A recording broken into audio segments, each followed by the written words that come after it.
Mary is appearing to people, does it more support the resurrection or not? If she, yes, if Mary is showing up to people, then that would support the resurrection. So your example to parallel to kind of thwart the evidence for the resurrection actually would support the resurrection. No, you're not understanding my argument. I'm saying that But that's true, right? What I just said is true. No, you're not understanding. You just admitted that. You said if Mary is appearing to people, and you think there's a lot of evidence for it. I don't think so. I think it lacks the unexpectedness. The apostles, these people like Paul, Peter, Mary, were in no way expecting Jesus to appear to them. In no way. Right. So Catholics who expect, that can have an expectation for this type of thing, it makes sense why it would happen. So you have so the arguments. The problem is you're arguing about three or four things at once. You're arguing 3 or 4 things at once. I don't think you've read the literature on Mary, because in many I've read a lot of it. Yeah, Laurentine. Yeah. Then you know full well that many times it's not expected.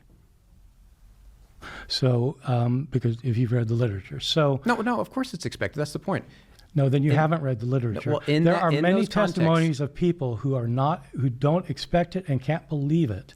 Yeah, but they know about Christianity. They know about people appearing to people. They know about the resurrection of Jesus. Okay. That's what I'm saying. And is that different from Jesus showing up to people? In the Christian worldview. Yeah, where was the expectation for this? So this is a very interesting point that Bart brings up here about the unexpectedness of Mary, visions, apparitions, whatever you want to call it, because we know that Mary apparently does appear more than Jesus. People do have more encounters, more visions with Mary, and Jason Bass is not a Catholic, so Justin Bass, is not a Catholic, so obviously they skin the game to basically dispute that. Now, Bart Ehrman argues that, well, they're apocalyptic Jews and this was in the playbook, and there's massive historical contention on that, and I'll be completely honest, I do not know the answers, but I find this exchange fascinating because Mary apparitions is something that does happen, and it's very interesting the argument Bart poses, because he's saying to Justin, all right, if we're going to take your face at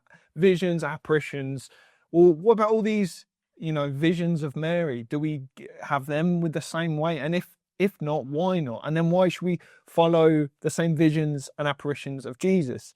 It's very interesting. We'll see what else Bart says there. Or Jesus. This is a key part of what you mean discussed. By people who knew him? Yeah. What was the expectation? But where's the expectation for Mary? They're not expecting her to show up, and she does. But they're in a worldview that allows that. They are too in a worldview. They're in an apocalyptic worldview that expects where was the Messiah? So that's interesting. Justin says they're in a worldview that expects Mary to turn up. And then Bart says, well, the Jews were obviously in a worldview for Jesus to appear, the Messiah, because they were Jews. They read Isaiah, they read Daniel, they read Old Testament scripture, so there was a predisposition to see these things. And Bart's basically saying, why do you have different principles? And it is a fair point. It really is a pretty good point by Bart here, I would say. Where was the expectation of a Messiah rising again from the dead? Tell me that. That isn't what generated the appearances. They thought they saw Jesus afterwards. Of course, because he actually appeared to them. Then they concluded he was the Messiah. But if he didn't appear to them like you believe... They weren't expecting the Messiah to rise. How did they expect... Well, then how did they... And they weren't expecting Mary to appear. Okay, then how did they believe Jesus appeared to them? They saw him. Okay. So what did they see?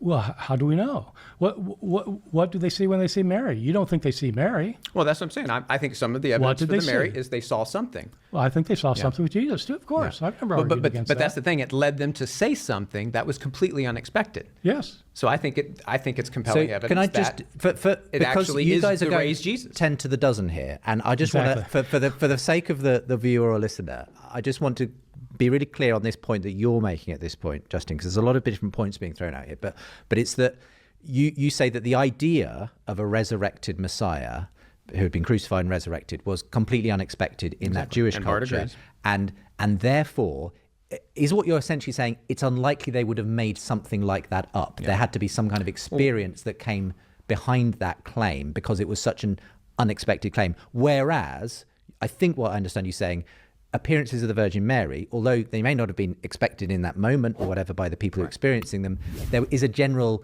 expectation in Catholicism that sort of thing happens, and therefore it's not so hard to believe that it's been generated. So where did they get the idea? I'd like to respond to that. I just wanted to make sure we got that really clear. No, I think it's a good clarification, because I think that's absolutely right. Okay. And I think it's what happened with the followers of Jesus as well. Okay, go on. They did not expect a Messiah to be raised from the dead. There was no expectation that a Messiah was going to die and raised from the dead. So they didn't expect that. The question is, what happened to generate that belief? Mm-hmm. My view is it's absolutely right that Peter probably, Mary probably, Paul certainly, I would say, thought they saw Jesus alive afterwards. There's something happened to them to make them think that Jesus was alive. It's not because they were expecting the Messiah to rise from the dead. No, it wasn't. Right. What we don't know is who else had these experiences. What we know is that there were claims that other people did after the first people claimed it. Okay. And so once you have a follower of Jesus like Peter say, I saw the Lord, it's not implausible. In fact, others start saying, oh, I saw him too. So that's not copycat. So it's the same thing with Mary. It's exactly the same thing. And so my point is not that proves that Mary was raised from the dead or anything. My point is that if that's the kind of argument you want to make about Jesus, you can make it about other people that is just as plausible. Is a very interesting point, and that's kind of the point about the emperor has no clothes. You know, one person says, "Oh, you have an amazing clothes," or you know, it looks amazing. Then everyone goes on with it. And there's so many examples of this about, you know, a square circle or a certain color. You know, someone says, oh, yeah, look at this color. And it's clearly not the color. And people go along with it. And they almost get to the point where they literally believe what's wrong. It's a very weird phenomenon that goes on. And you could bring it to under the reign of Hitler. You know, people kind of they were so drenched in propaganda that they genuinely believe with their heart that, like, the Jews were that they were causing this issue. And it's a very interesting phenomenon humans do, where they do just convince themselves of something that simply is not true. And that's the danger of propaganda. And it's I think the quote about, like, you know, if you look into the abyss for long enough, you will become it. And there's definitely a lot of truth in there. It's a very interesting point that Bart gives here. And we'll see what Justin says in response. Is the historical issue here then that you think that this claim that the Messiah had been raised was kind of a post facto kind of sort of rationalization of these experiences they had? They thought he was the Messiah before he died, in my judgment. Right. So they did think he was the Messiah. They weren't expecting him to die. Right. He died. One of them, two of them, three of them said, I've seen the Lord. And then they had to figure out, well, how does that work? And it must mean, if he's alive again, it must mean that God's raised him from the dead. But there were These are apocalyptic Jews.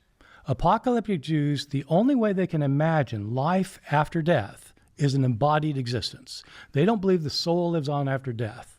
These are Jews. Jews believe that the body and soul are one thing, and that afterlife, if there is an afterlife, it's body and soul.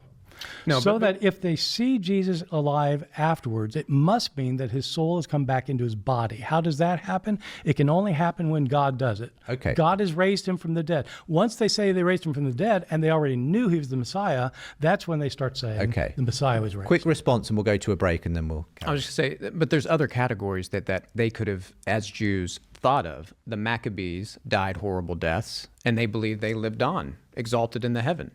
And they, you have many other examples of this kind of disembodied continuing to live on, but they will rise again at the final resurrection. But what the early Christians said is that Jesus had risen again now. The resurrection had already begun.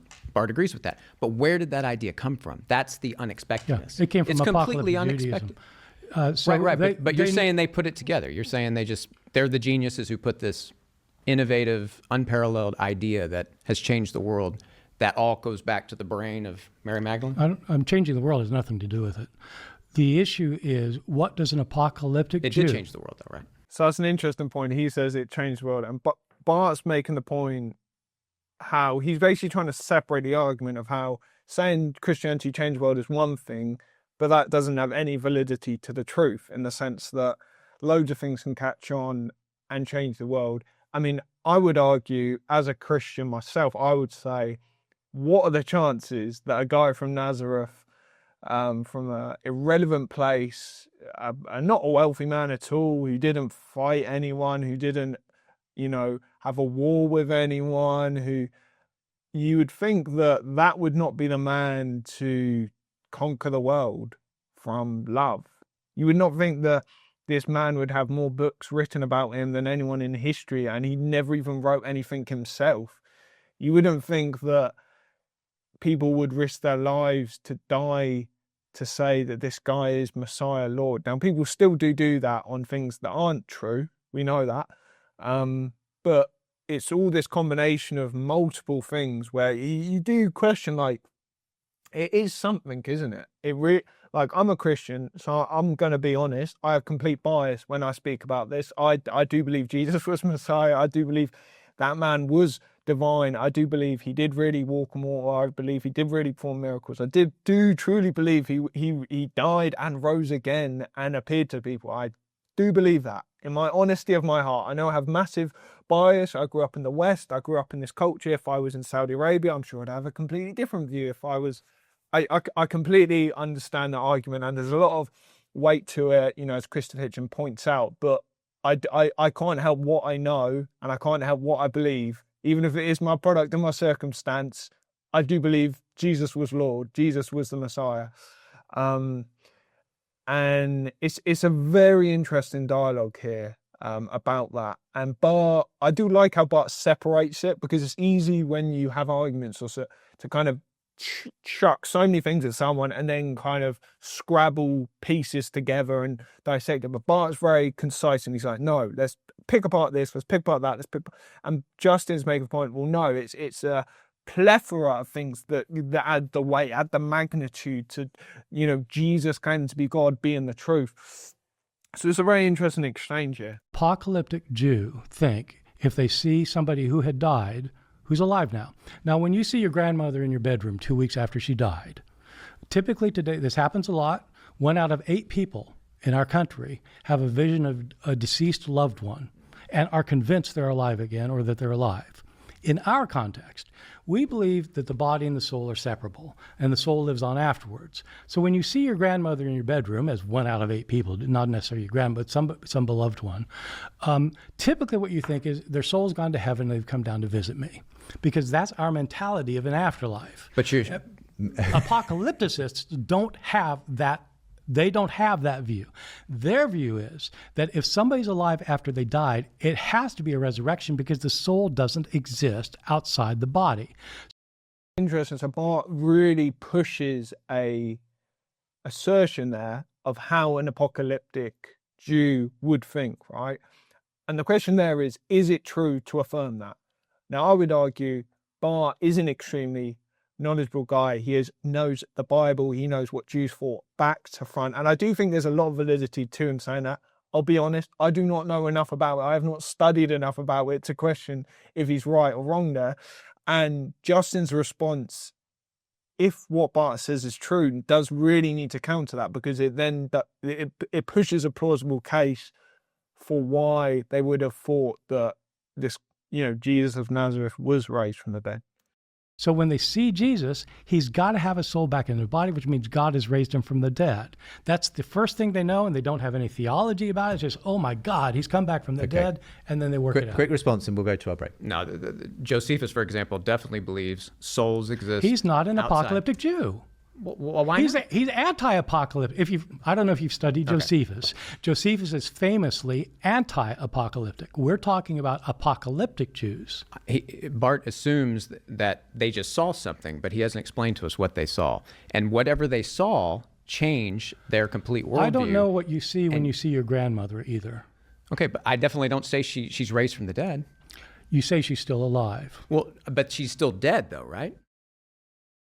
In Jesus' case, my point is, in our case, if you're going to use that parallel, in our case, when we see someone in the afterlife, yes, we think they're still alive in heaven, but we say they're dead here on earth. We say their body is dead. That's not what the early Christians said. That's right. They said Jesus had risen from the dead. Right. So you need to listen. A crucified man had risen from the dead. Yes, you need to listen to why that is. We say their body is dead and their soul is alive because we believe in the difference between the body and the soul. Apocalyptic Jews did not. They could not say that his soul is still living because his body can't be alive unless his soul comes back into it. They don't have our view of the separation of body. I disagree with you. Well, look, and that's the big contention, is the way Bart is describing apocalyptic Jew historically correct. That's the crux of what he's saying there. And that is why, ladies and gentlemen, I want to find out as much possible about history, Judaism, the early followers as possible. And yeah, if you do want to find out more with me on my journey, my quest for knowledge, do subscribe, like, and all that good stuff, and check out my Substack. It's the link below. That would mean a lot. And, Bart Ehrman, what an incredible man. I'm a Christian, but I think he is an incredible thinker, and I really love his truth-seeking and where it comes from. What an incredible man. I just love watching Bart Ehrman. I really do. He's just a phenomenal thinker. And I think as Christians, we should never be afraid, as I always say, of the truth, of uncomfortable things we don't like to be true. There's a lot out there. Like, for instance, I was speaking to a friend of mine who studied theology, did a degree, and she was saying how the view, like in Paul, I think it's in Ephesians, I'm probably getting it right, maybe it's Corinthians, where he says, neither Jew nor Gentile nor Greek is separate in the kingdom of God. I'm paraphrasing, I'm probably butchering it, but apparently there was a discovery decades earlier to supposed when that was written of another person actually saying that. And it does beg the question, was that, if something was written decades before Paul wrote it, was that divinely inspired? Was it, as Timothy says, God breathed? Was it? Or was it a regurgitation and that's an uncomfortable truth. And if that's true, that does change the way we view it. But, as the ex-Archbishop of Canterbury speaks about, God can't help being God, and the fantasies and conceptions we have of God will disintegrate into nothing, and we will see what is left. And I think there's so much wisdom in that. If you're truly seeking truth with your heart, we will find out what is true. And there's so much complexity and nuances to everything. But I think exposing yourself to a difference of opinion, to views you don't like, that do kind of nag you in your brain, that do make you think, well, maybe I'm wrong here, is super healthy. And we should all really do it. Whether you're Christian, whether you're atheist, we should all drown ourselves in the opposite side of opinion, because that's where we really find out what we think ourselves, And there's so much nuance and amazing things part of the world. And I hope people who do follow this channel do appreciate that, because that is what I really want to put across and do with this channel. I want it to be like, I am trying to find out what the hell is reality, what is truth, and I hope that someone else who holds the same hunger in their heart as me with that does enjoy this. So thanks for being here. Love you all, and I'll see you in the next one. Peace.